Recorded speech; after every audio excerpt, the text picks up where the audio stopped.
Terima kasih Anda masih bersama kami di Kompas Petang. Saudara, Wakil Ketua Umum Partai Golkar, Ridwan Kamil menegaskan, mundurnya Erlangga Hartarto sebagai Ketua Umum Partai Golkar bukan karena desakan.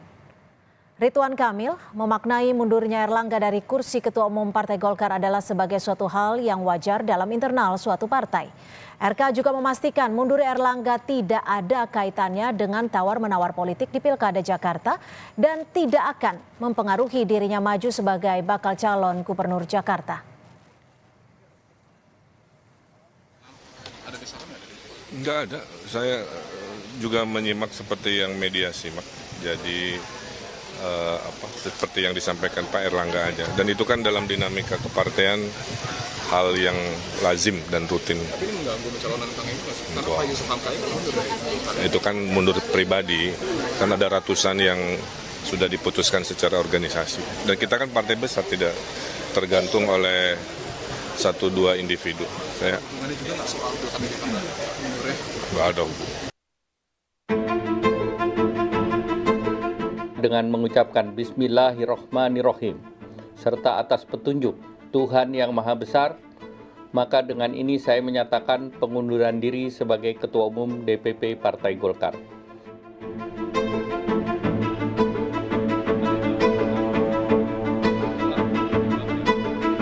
Tiba-tiba, Erlangga Hartarto menyatakan mundur sebagai Ketua Umum Partai Golkar yang ia sebut terhitung sejak Sabtu malam 10 Agustus 2024. Erlangga bilang alasannya mundur untuk menjaga keutuhan Partai Golkar dan memastikan stabilitas di masa transisi pemerintahan. Yang juga jadi tanda tanya dalam pernyataan mundurnya, Erlangga mengklaim berhasil memberi kontribusi besar dalam kemenangan Prabowo dan Gibran, juga sukses merebut kursi untuk Golkar di pemilu legislatif. Dalam Pilpres yang lalu, kita berhasil memberikan kontribusi besar dalam kemenangan pasangan Bapak Prabowo Subianto dan Mas Gibran Rakabuming Raka. Mereka akan melanjutkan kepemimpinan negara sebagai presiden dan wakil presiden periode 2024-2029. Di dalam pemilu legislatif 2024, kita telah bersama-sama menaikkan pencapaian partai kita dengan merebut 102 kursi DPR RI serta ratusan, bahkan ribuan kursi parlemen di berbagai tingkat pemerintahan dari Sabang sampai Merauke. Padahal di bawah kepemimpinan Erlangga, perolehan suara Partai Golkar di pemilu 2024 melonjak jika dibandingkan pemilu 2019. Di pemilu 2024, Golkar meraih 23.208.654 suara atau 15,28%, menempatkan partai beringin itu di peringkat kedua. Melonjak dari peringkat ketiga di pemilu 2019 dengan 17.229.789 suara atau 12,31%. Tapi tak hanya prestasi di Pileg dalam menjabat ketum Golkar. Dalam perjalanannya sebagai Menko Perekonomian, Erlangga pernah diperiksa Kejaksaan Agung sebagai saksi kasus korupsi pemberian fasilitas ekspor minyak sawit mentah pada saat terjadi kelangkaan minyak goreng sepanjang bulan Januari 2021 sampai dengan Maret 2022.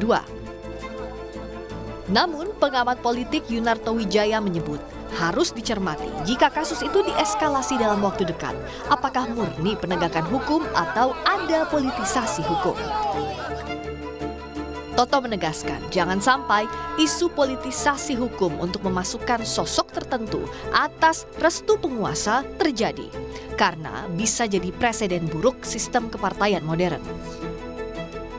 Apabila betul dalam beberapa hari mendatang ternyata ada sebuah kasus hukum, pertanyaannya kan jadi dua cabang nih. Iya. Apakah memang karena proses penegakan hukum yang wajar? Kalau itu yang terjadi, memang langkah tepatnya Mas Erlangga mundurkan diri. Tapi kalau memang ini ada unsur politisasi hukum, karena menginginkan sebuah tujuan tertentu, misalnya memasukkan sosok tertentu nanti menggantikan Erlangga, entah atas nama restu kuasa atau apapun, itu yang berbahaya buat alam demokrasi. Karena artinya akan ada sebuah pola baru, pengambilan keputusan strategis di partai itu bisa serta-merta itu ditentukan dari atas eksternal partai, dan itu bukan hanya tentang Erlangga dan Golkar, tapi itu berbicara mengenai terhambatnya sistem kepartaian modern seperti Bang Ridwan jelaskan. Wakil Ketua Umum Partai Golkar Ahmad Doli Kurnia belum mau terbuka soal siapa calon pengganti Erlangga. Selanjutnya, DPP Partai Golkar akan menyiapkan mekanisme organisasi sesuai ketentuan yang berlaku di partai. Karena meskipun Erlangga menyatakan mundur, tapi secara legal, mundurnya Erlangga baru bisa disahkan melalui rapat pleno. Saya katakan mundurnya itu secara de facto, karena secara de jure pengunduran diri itu harus dilegitimasi di institusi namanya rapat pleno ya. Nah, jadi sampai ada secara de jure siapa yang nanti akan menggantikan Pak Erlangga sebagai pelaksana tugas Ketua Umum, mudah-mudahan ini bisa berjalan baik. Setelah itu seperti apa nanti kita tunggu siapa yang menjadi pelaksana tugas. Jadi saya nggak mau berspekulasi. Soal nama pengganti Erlangga, Golkar yang akan membuktikan ke publik apakah nama yang dipilih murni suara internal atau harus berbekal restu penguasa. Tim Liputan Kompas TV.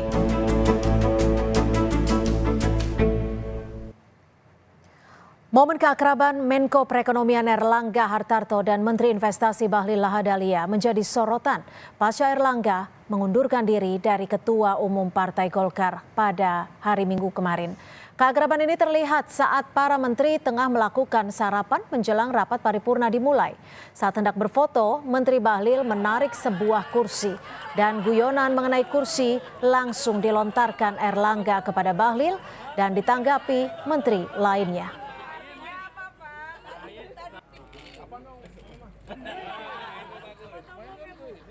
Tak hanya kedekatan dengan Bahlil, Erlangga juga membagikan momen kebersamaannya dengan Menko Marves Luhut Binsar Panjaitan di akun media sosialnya. Kebersamaan ini merupakan yang pertama kali dilihat publik pasca Erlangga mengumumkan pengunduran dirinya sebagai Ketua Umum Partai Golkar.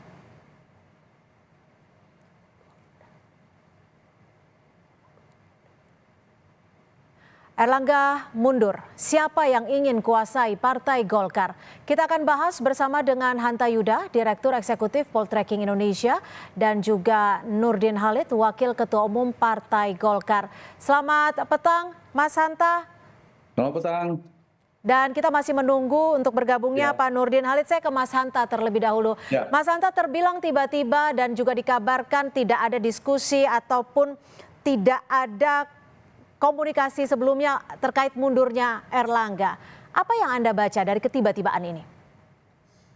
Ya, memang posisi Ketua Umum Golkar yang di Pak Erlangga ini cukup panas ya. Kenapa panas? Karena dua hal faktor. Sebagai veto player Partai Golkar, si Ketua Umum Partai Golkar ini memegang kendali sangat strategis menentukan nama-nama calon. Mohon maaf Mas Hanta, suaranya? Calon se-Indonesia. Ya, bagaimana secara posisi Golkar memegang, tadi sempat terputus? Ya, karena posisi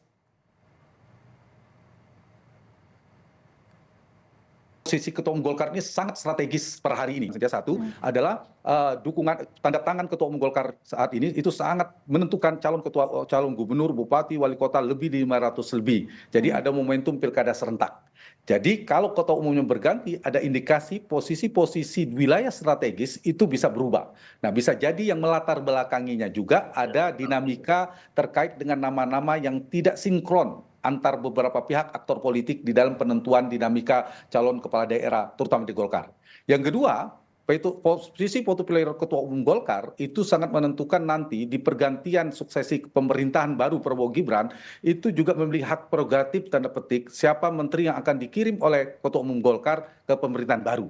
Jadi dua kekuasaan sangat strategis itu yang membuat posisi panasnya kursi Pak Erlangga. Di saat yang sama kita tahu sebelumnya Pak Erlangga juga punya titik lemah terkait dengan kasus hukum misalnya yang sebelumnya sempat ada. Nah, ini yang kita bisa lihat bisa jadi berkelindan. Nah, kalau begitu apa penyebab yang mendorong mundurnya Pak Erlangga? Menurut saya ada dua faktor. Satu, faktor internal dan eksternal. Faktor internal yang ini adalah pola Golkar karakteristik Golkar, yaitu di mana turbulensi faksionalisme atau faksionalisasi di internal Golkar itu biasanya menajam di beberapa momentum politik. Apakah menjelang pemilihan presiden, penentuan presiden dari Golkar, atau yang kedua bisa jadi ketika akan ada Munas. Nah, ini bisa jadi riak-riaknya sudah agak muncul. Misalnya ada suara yang menginginkan mendukung Pak Ganjar Pranowo pada saat itu, dan seterusnya. Kemudian ada suara yang mengevaluasi Pak AH yang sudah cukup lama, padahal kinerja elektoral cukup berprestasi Pak AH. Yang kedua faktor eksternal, ini yang faktor internal ini adalah kemungkinan goncangan badai dari luar. Ya, biasanya kekuasaan yang tidak bisa jauh terkait dengan pengaruh di dalam Golkar. Nah, dari dua faktor tadi yang saya sebutkan itu yang melatar belakangi tampaknya Pak Erlangga tiba-tiba harus mundur sebagai ketua umum Golkar. Baik, sudah bergabung bersama kami Wakil Ketua Umum Partai Golkar, Pak Nurdin Halid. Selamat sore, terima kasih sudah bergabung. Saya langsung saja, Pak Nurdin, kalau tadi sempat disebutkan Mas Hanta ada turbulensi, ada riak-riak, ada goncangan dari luar. Betul seperti itu? Sebagai Wakil Ketua Partai Golkar, ya, memang sebetulnya secara pribadi mengagetkan tiba-tiba Ketua Partai Golkar mengundurkan diri. Tetapi kemudian kita bisa memahami dan sangat menghormati daripada alasan yang sangat pribadi pengunduran diri Pak Erlangga Hartarto.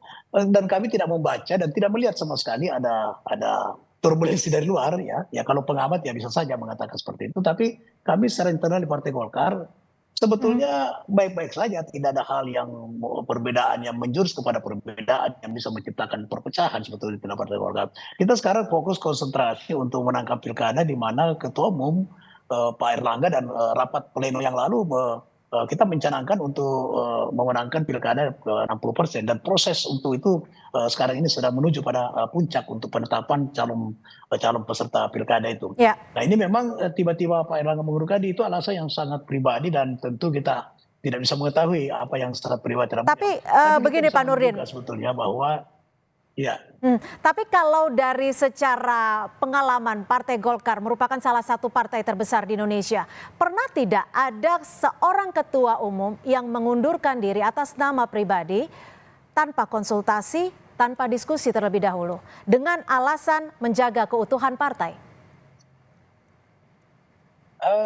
Sekarang partai itu sebetulnya kalau itu hanya alasan yang untuk kepentingan publik saja sebetulnya itu. So kalau secara internal sekarang partai sangat utuh, ya, tidak ada hal-hal yang bersifat gonjang-ganjing, tidak ada hal yang sangat mengkhawatirkan untuk menciptakan perpecahan partai kemudian perlu dijaga ketuanya. Sekarang Partai Golkar sangat utuh dan sangat solid ini, dan ini termasuk sepanjang tahun 2000 dari tahun 2014 sampai dengan tahun 2000 sekarang ini. Inilah Golkar ini partai kondisi Golkar sekarang sangat solid dibanding 2015 ke 19 itu. Nah, 2019 ke 2024 ini Partai Golkar sangat solid. Memang tahun lalu menjelang rekrutmen Pileg itu ada area-area kecil, tapi itu hanya segelintir kader Golkar, hanya segelintir betul kader Golkar yang menghendaki Munaslup karena menganggap Pak Erlangga gagal untuk mencalonkan diri sebagai calon presiden maupun wakil presiden. Nah setelah kita mengevaluasi, kita menganalisa tidak ada kegagalan Pak Erlangga, justru kenegarawan Pak Erlangga melihat realitas politik bangsa ini dan kemudian kehendak rakyat, aspirasi rakyat melalui survei, beliau realistis sekali bahwa untuk apa kita maju kemudian kita tidak bisa menangkan secara survei pun kita hampir pasti tidak bisa, elektabilitas tidak pernah bisa beranjak.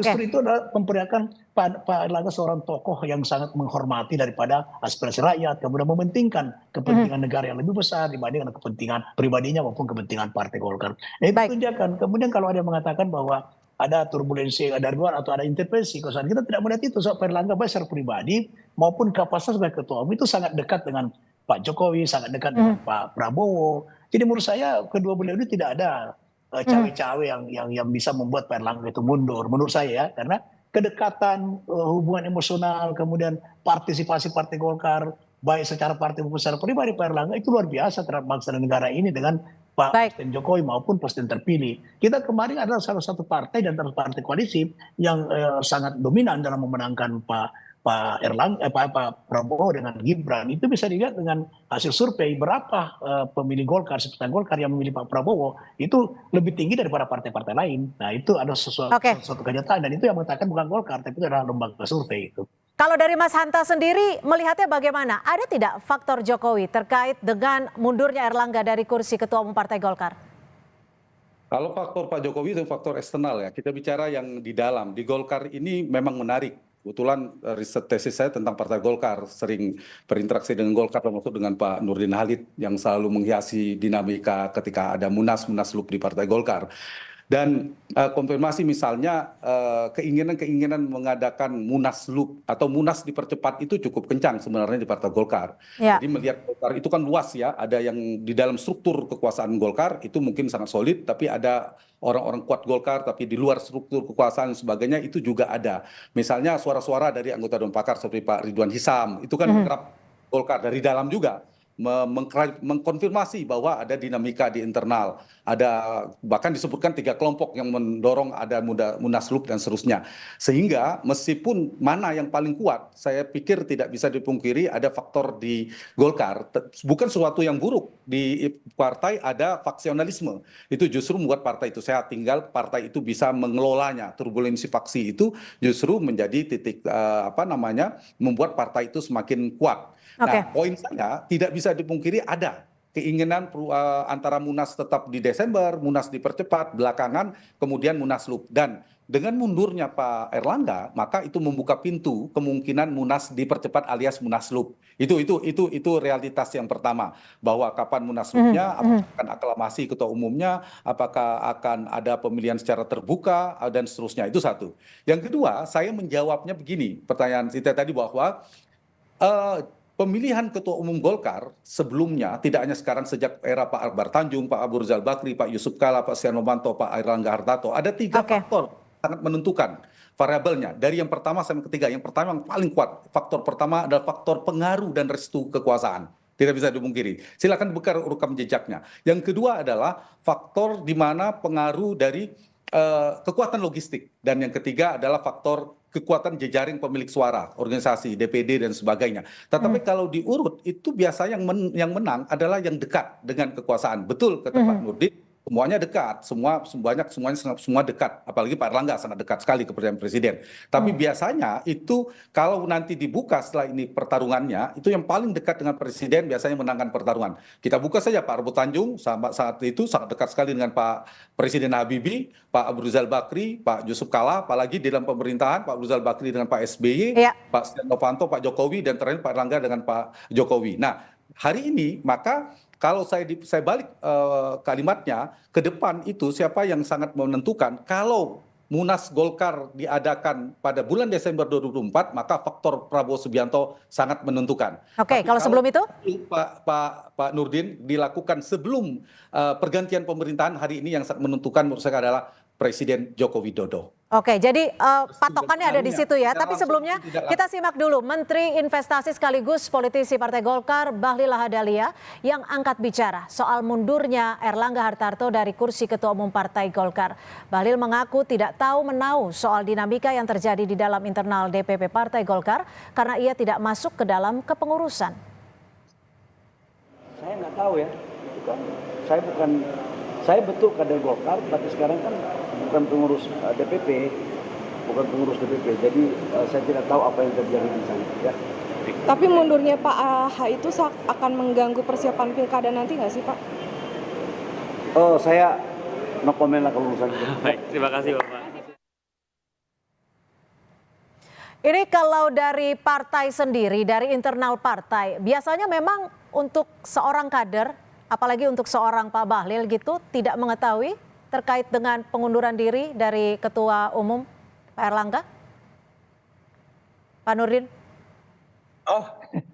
Saya tidak paham itu ya. Saya juga tidak mengetahui kenapa tiba-tiba Pak Erlangga mundur, karena hampir setiap saat saya selalu berkomunikasi dengan beliau dan tidak ada informasi. Nanti pada hari Sabtu, itu hari Sabtu baru beliau menyampaikan. Jadi kita pun tidak, padahal kalau Pak Bahlil saya nggak tahu karena beliau sama-sama di kabinet, apa dia tahu atau tidak tahu. Tapi memang Yang paling tahu itu adalah istri beliau sendiri. Kalau kami ini ya nanti pada hari Sabtu sore sampai malam beliau mengambil keputusan, baru kami pahami kenapa beliau harus mundur. Dan itu menurut saya beliau mundur di tengah-tengah keberhasilan berprestasi memimpin Partai Golkar, memenangkan Pilpres. Itu secara pribadi itu sangat elegan untuk Pak Erlangga. Nah sekarang kami ini sebagai wakil ketua umum, ada 11 wakil ketua umum, ini harus menjaga marwah. Tapi gini Pak Nurdin, kalau ini kan salah satu, tapi gini, salah satu ya silakan.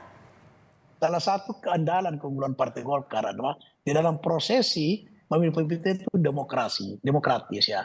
Karena roh Partai Golkar setelah era reformasi itu adalah proses demokratisasi. Kenapa Golkar sampai saat ini masih eksis ya? Karena tidak nomor 1, nomor 2 dan kebanyakan nomor 2 tidak pernah dibawa dari itu karena konsistensi daripada Partai Golkar dalam melakukan prosesi demokratisasi di internal Partai Golkar. Oke, Pak Nurdin, kalau dari internal partai sendiri melihat mundurnya Pak Erlangga Hartarto seperti apa reaksi dari internal?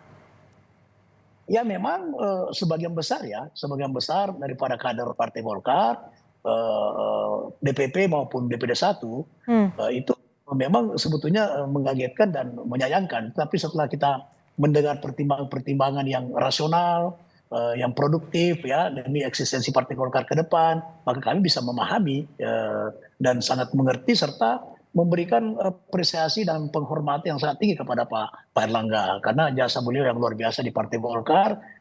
Tidak pernah Golkar sejak 2014 itu sesolid yang seperti yang terjadi sekarang ini. Itu karena kepemimpinan Pak Erlangga. Tetapi itu ada suatu hal yang sangat pribadi, yang saya pribadi itu kami tidak tahu sama sekali. Mungkin hanya beliau dengan keluarga yang mengetahui. Nah itu yang membuat daripada kita bisa memahami semua alasan pengunduran diri Pak Erlangga.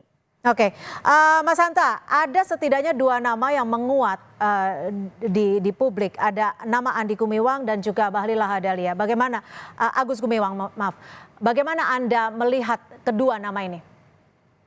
Ya, keduanya memiliki potensi besar ya, Pak Agus Gumiwang. Itu jadi apa dulu Pak Anta itu? Yang 2 nama itu jadi apa? Tanya dulu. PLT dulu Pak, PLT. Oh PLT. Kalau PLT menurut saya Agus Gumiwang ya. Ya kalau betul. Jadi kalau untuk PLT itu harus dari pengurus DPP. Tidak betul. Kalau PLT. Betul. Jadi rapat plenonya kapan rencananya Pak Nurdin? Rapat pleno insya Allah besok malam. Insya Allah mudah-mudahan mohon doanya tidak ada halangan dan kami terus ini mulai hari ini kita berkoordinasi pada wakil ketua umum karena yang punya peluang untuk menjadi PLT itu adalah salah satu dari 11 wakil ketua umum. Ya. Oke, kalau Munaslupnya sendiri kapan nih Pak Nurdin? Karena kan sesuai jadwal Desember. Tapi tadi hitung-hitungannya akan mempengaruhi nih siapa sebenarnya yang akan mempengaruhi ketika itu diputuskan Desember atau lebih cepat sebelum Oktober atau saat masa transisi? Jadi mekanisme Partai Golkar itu sudah jelas bahwa anggaran dasar mengatakan bahwa Munas itu dilakukan sekadar 5 tahun dan 5 tahun itu ditetapkan sejak dilakukan Munas. Nah Munas kita Desember 2019 maka Munas itu 2024 apabila ada hal-hal yang di luar itu maka dilakukan Munaslup. Mekanisme Munaslup ada tahapan. Hanya di 2/3 dari DPD 1 yang menghendaki kemudian dilaporkan ke DPP wajib melaksanakan daripada Munaslup tersebut. Nah yang kedua permintaan DPP sendiri. Tapi Munaslup kalau permintaan DPP itu harus didahului dengan Rapimnas. Rapimnas Nasional ada forum pengambilan tertinggi di bawah Munas yang berhak institusi yang berhak memutuskan Munaslup atau tidak Munaslup. Nah, beda kalau Munas biasa. Kalau Munas biasa Desember tidak perlu Rapimnas dan itu sudah diputuskan dalam Munas yang lalu. Nah inilah nanti akan kita diskusikan di dalam rapat pleno besok malam 13 atau sesudah tanggal 13 gitu. Oke, baik. Artinya kita masih menanti. Fokus kepada pemilihan PLT Ketua Umum. Mas Hanta, tadi kan Pak RK, Kang Ridwan Kamil juga menyebutkan bahwa mundurnya Erlangga Hartarto merupakan hal yang wajar sebagai bentuk dinamika politik. Bagaimana Anda melihat ini? Mas Hanta.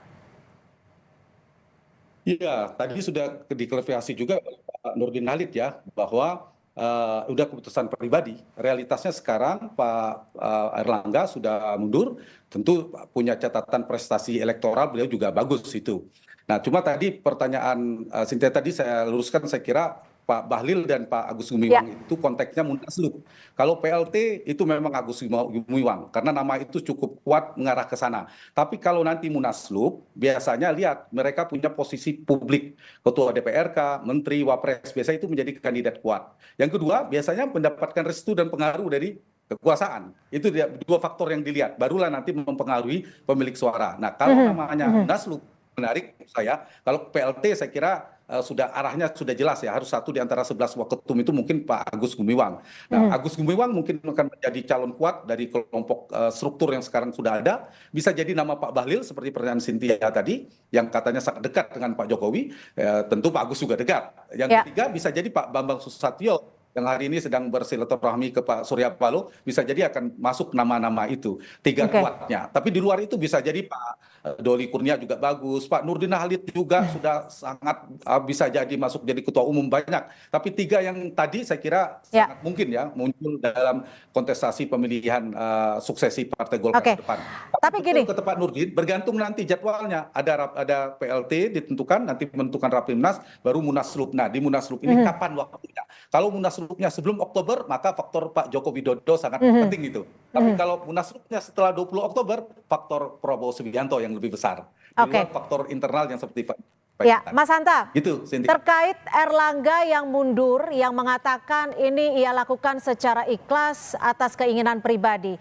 Apakah ini juga bisa dibaca bahwa ada garansi Pak Erlangga mendapatkan posisi di kabinet yang baru nantinya? Saya kira iya, kalau itu Pak Erlangga karena prestasinya juga ya, bukan karena soal politik. Secara personality Pak Erlangga ini punya kinerja yang relatif baik di kementerian sebagai Menko. Kita harus objektif mengatakannya. Yang kedua, sebagai Ketua Umum Golkar juga punya prestasi elektoral. Jadi dengan jadi ketua atau menjadi ketua umum, menurut saya Pak Erlangga sangat besar kemungkinan masuk ke pemerintahan Prabowo Gibran ke depan. Apalagi sekarang misalnya ketika tidak menjadi ketua umum, kalau bahasanya tadi kompensasi, semakin besar peluang. Saya yakin Pak Erlangga sesuai salah satu faktor alasannya ingin fokus di pemerintahan. Jadi akan awal pemerintahan Prabowo Gibran nanti menjadi Menko sangat mungkin. Merepresentasi Golkar tetap menjadi Menko, kemudian nanti ketua umum Golkar yang fokus di partai. Dan itu sehat bagi demokrasi. Bagi demokrasi, saya setuju dengan Pak Nurdin, kalau ada kontestasi Munaslup, mari Golkar memberikan contoh. Demokratis, terbuka, jangan aklamasi. Itulah pelajaran Golkar sebagai partai tua kepada partai yang lain, pemilihan ketua umum harus demokratis, terbuka. Yang kedua, di Golkar juga saya kira memberikan ruang kepada termasuk Pak Erlangga nanti setelah pemerintahan baru, saya yakin memberikan pembelajaran bahwa di menteri adalah Pak Erlangga dan lain-lain, ketua umum fokus mengurus partainya. Itu Cynthia. Baik, terima kasih. Artinya kita nantikan besok seperti apa rapat pleno Partai Golkar untuk menentukan PLT Ketua Umum dan juga apakah Munaslup akan diselenggarakan tetap di bulan Desember atau tidak. Terima kasih Pak Nurdin Halid, Waketum Partai Golkar, dan juga Mas Hanta Yuda, Direktur Eksekutif Poltreking Indonesia, sudah bergabung bersama kami di Kompas Petang. Selamat sore.